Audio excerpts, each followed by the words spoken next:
Good morning. Good morning. So Cheryl said that she thanks me for my willingness to serve. I think I didn't have a choice, quite frankly. No, but I was very much willing to serve. You know, in this legislative conference, I think that it's apropos that it's here in Harrisburg. We're in an election cycle, of course, and we have this routine that we go through as an agency with our new tenants. We talk to them, our new tenants, I as well as my senior staff.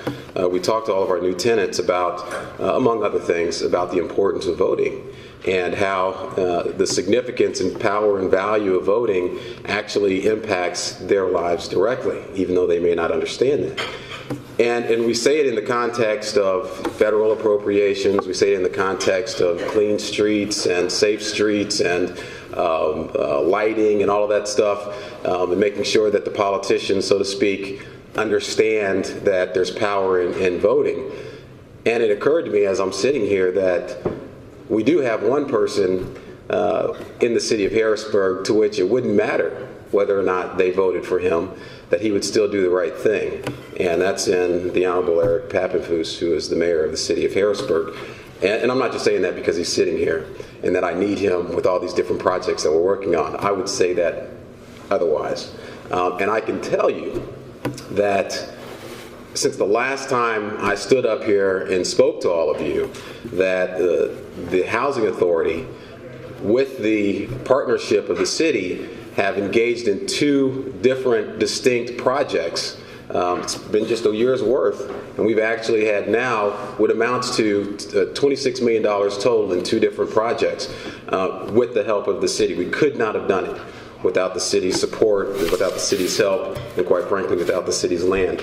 So thank you, Mayor. We really appreciate your partnership. So Eric Pappenfuss, he's the mayor of the city of Harrisburg. He took office on January 6, 2014, in a ceremony that occurred right across the street in the MLK Government Center. He tried to lead a movement and continues to lead a movement to revitalize the city's economy and restore the trust in government. As a successful businessman, the mayor was elected on a platform of uniting the residents of Harrisburg to work toward a common goal of building a better community through attracting business and investment, improving education, restoring pride and prosperity to the state capital. With the motto, "Together we can," the mayor inspired thousands of people to place their confidence in him to lead Harrisburg out of a period of economic and political melee. As the founder and CEO of the Midtown Scholar Bookstore, the mayor has a track record of inspiring business and community engagement. The Midtown Scholar Bookstore Cafe serves as an important community resource and cultural center, bringing together people from Harrisburg's diverse neighborhoods. And his main business headquarters is a 50,000 square foot warehouse near Harrisburg, stocked with more than 1 million books. His company is among the region's largest national, international shippers. As a former public school teacher, the mayor taught Latin at Central Dauphin East and Lingelstown Junior High Schools, where he served as chair of the Foreign Language Department. Born in Baltimore, Maryland in 1971 to an elementary school reading teacher and a state government archivist, the mayor attended Yale University for college and graduate school. He studied American history and government and was the only member of his undergraduate class to earn both a Bachelor and Master's of Arts degree in 4 years, summa cum laude. A published author and a prize-winning scholar, his teaching and research explore the moral dilemmas of slavery and the fractious national political environment in the years after the American Revolution. Mayor lives in Harrisburg, of course, with his wife, Kathy, and their 3 children. He settled in Harrisburg in 1999 after his wife accepted a post as an assistant professor of history at the Messiah College. It was not long after their move to Harrisburg that the couple went into the book business, a decision that has enriched the entire region and led to his eventual election as the city's mayor. It is with my distinct pleasure to introduce our mayor of the city of Harrisburg, Eric Pappenfuss.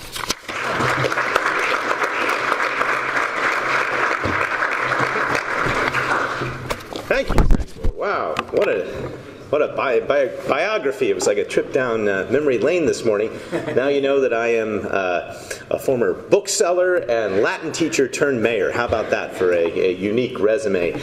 Doesn't happen all the time. And this is my third year now of having the privilege of addressing your group, and I say it is a real honor, and I will come back as often as you will let me, and hopefully you'll let me each year give you a little bit of a brief update as to our housing strategy and housing developments in the city as a means of kicking things off. So over the past 2 years, we've worked very, very closely with Senghor and the Housing Authority, and we are doing amazing things. He's alluded to some incredible projects which are literally going to transform the city, and you'll get to see them in years to come. And I'll promise to come back and report on all of them. I wanted to give you, I have some formal remarks, they're not very long, but I wanted to give you a little sense of what we're doing with our comprehensive plan, where we stand with our housing strategy in general, and then we'll get this conference started. So, good morning. Thank you for inviting me today for the annual PAHRA Housing Forum. I encourage you while you're here to really enjoy Harrisburg, and I think you'll get a sense right from the start that the city is changing, it's on the move. My administration has been in the office now for a little more than 2 years, and much of the focus has been on helping Harrisburg reach its full potential as the capital of Pennsylvania, a place where people not only want to work and play and eat well, but a place where they want to call home. We realized 2 years ago that many obstacles were impeding our goal of attracting new residents to come here and live in Harrisburg. The city, when I took office, was battling an increase in crime. Some areas were marred by abandoned and dilapidated housing. Trash was littering far too many of our streets and our alleys. And in fact, a general malaise had really set into Harrisburg, and some had even lost sight of the incredible beauty and history that I think you can all see, and that characterizes both the downtown and our neighborhoods and our reason for being here along the banks of the beautiful Susquehanna.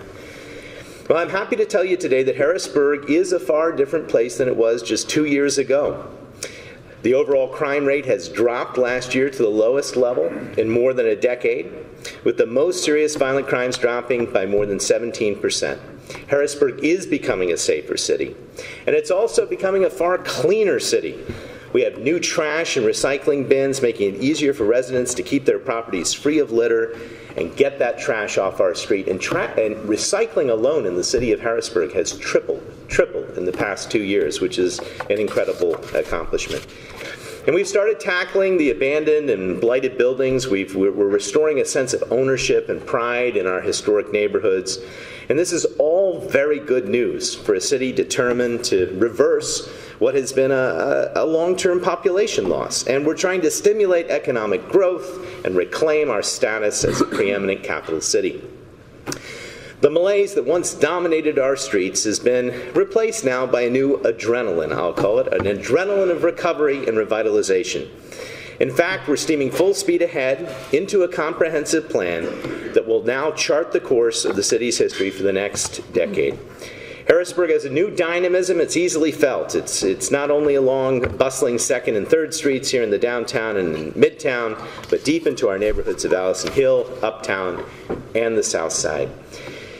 It's important to note that the comprehensive plan is the first time such an in-depth look has been undertaken in Harrisburg, at least now, for almost 4 decades. We began this months-long process in March of last year and have engaged thousands of residents in thinking through Harrisburg's future. Public forum after public forum, idea box after idea box, a wonderful website, behbg.com. You can check it out and you can see all the ideas that the community has come up with. Thinking through Harrisburg's housing needs is really at the core of our many committee meetings, town hall forums, and brainstorming sessions. Experts, officials, and ordinary citizens have spent months debating solutions to improving our housing stock, tackling abandoned buildings and blight, and revitalizing our neighborhoods. And these often intense discussions have led to the development of the housing strategy designed to improve the quality of life for existing residents and attract new people to make their home in the city. And we've set 6 specific goals as part of our new housing strategy through this comprehensive planning process, and I wanted to share them with you this morning. The first is, of course, ensuring that all residents have safe, attractive, and affordable housing. Second, achieving a 50-50 ratio of home ownership to renters in the city's housing stock within the next 2 years. Third, promoting mixed-use housing and reducing the number of people living at or below the poverty level in our neighborhoods. Fourth, ensuring that appropriate housing options are at the core of all neighborhood planning and promote placemaking to create connected and vibrant communities. Next, providing incentives to development throughout the city. And finally, preserving the existing housing stock where feasible to protect our wonderful historic buildings. So our most important goal in this new dynamic Harrisburg is to make sure every resident of Harrisburg lives in decent, affordable, and safe housing. To this end, we're identifying areas throughout the city appropriate for new construction and redevelopment. In 2014, when I just took office, we revised our zoning code to allow a wider variety of housing options. And we'll continue to review that code so it allows appropriate housing in all of our neighborhoods. We're also doing an inventory of special housing needs to support social services, housing for homeless, and emergency shelter. We're determined to achieve the goal of eradicating homelessness for veterans in our city, and we already have made great strides in ensuring that there are no veterans without shelter. Organizations in our city are now more easily communicating and coordinating services to eligible veterans, and these organizations are committed to responding within 24 hours to any veteran who needs emergency shelter or services in our city and throughout the region. We will continue to monitor the status of our housing stock for veterans as well as for residents with special needs to ensure that there is adequate and appropriate housing for all of our citizens. Harrisburg is in full recovery mode, but key to that recovery is attracting new home ownership. We want our recovery not only to stimulate new businesses and investment in the downtown, but throughout the city, and strengthening our communities and revitalizing our historic neighborhoods at the same time. And we hope to use as many tools as we can to encourage development throughout the city. We're currently streamlining processes for developers to acquire property for repair and rehabilitation. I think Sengor has experienced that firsthand, and how well we navigated the system to make sure that these projects are going to move forward that are literally going to transform the face of multiple neighborhoods. We expect to be able to use the new City of Harrisburg Land Bank, which we just passed last year, to get rid of abandoned and blighted properties and target areas for revitalization. And we're identifying state and federal funds to help leverage private funding for real estate development in our city.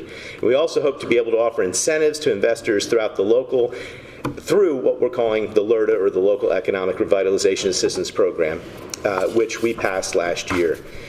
And in Harrisburg last year, and I told you this at the conference, we passed a full 10-year abatement on new residential construction and building rehabilitation. It's incredibly powerful, and it also permits mixed-use facilities of 30% commercial and 70% residential to qualify for that full 10-year abatement. All of these tools together will go a long way towards achieving our goal of tackling blight, developing our housing stock, and beautifying our neighborhoods. We're witnessing increasing interest in our downtown, in living there, and in high-end rentals. And in response to this surge in demand, several new apartment buildings are underway in the downtown Harrisburg, and we expect to see this trend continue. The trend, in a nutshell, is basically a lot of older office spaces now being converted into what I would call high-end residential units. There are long waiting lists throughout all of the downtown. And we've seen probably 50 or 60 units go online each year for the last several years, and this trend is continuing and is very strong. And we want to focus on getting as many people as we can into homes. And in fact, within a decade, we want to see 50% of all of our homes in the city be owned by residents. And that would be an increase of 10% in home ownership by 2026. We've made some progress in attracting new homeowners through providing a $2,000 subsidy for city workers who purchase homes in our city. And Pinnacle Health, our largest private employer, has joined hands with the city to offer its employees a $5,000 subsidy to purchase a home in the city. And we need more businesses to step up and provide similar incentives to help stimulate home ownership in Harrisburg. For many of our residents, securing financing continues to be a real challenge, and the main issues seem to be low credit scores, not enough money for a down payment, And we've taken steps to address both of these issues. The city is now using CDBG dollars to assist low and moderate income residents come up with sufficient funds for those very down payments. And we're working with organizations like PHFA to create a loan pool to help provide mortgages to people whose credit scores are too low for traditional loans. We believe a loan pool through a consortium of banks and financial institutions will spread the risk and open some doors that are now closed for home ownership. Our housing plan here in Harrisburg is focused on preserving the beauty and history of our existing housing stock wherever possible, to maintain the city's charm and to keep families connected to their roots. And we're working on programs to help families maintain their homes, utilizing HUD, CDBG, and other resources to provide grants and financing for repairs. And we're now in the process of transforming a long-neglected part of the city by investing, as Senghor has mentioned, $27 million already just to beautify this area that we're calling between Derry and Mulberry Streets on the hill, Mulder Square. A project that will revitalize that area, which unfortunately in recent years has become synonymous with simply blight and crime. This Mulder Square project will directly impact the lives of hundreds of people and will be a stimulus for further development in Allison Hill. And if you want to take a little journey up there and see the before pictures, it's right over the Mulberry Street Bridge, beautiful bridge that leads from the train station up into the hill area of the city. You can see that corner now, and then you'll be amazed when you come back for next year's conference. You'll be absolutely amazed at what you see then. And those are just some of the highlights of what Harrisburg is doing now to improve its housing stock, to stimulate economic development, to attract new residents, to develop a housing strategy, and encourage everyone to enjoy our unique beauty and culture. It's clear a lot is happening in Harrisburg that should be of hopefully special interest to all of you. We welcome your ideas and support as we make Harrisburg an ideal place to work and play. I can't think of a greater place to have your conference. Welcome back. Enjoy the next several days, and thank you again for being here in Harrisburg.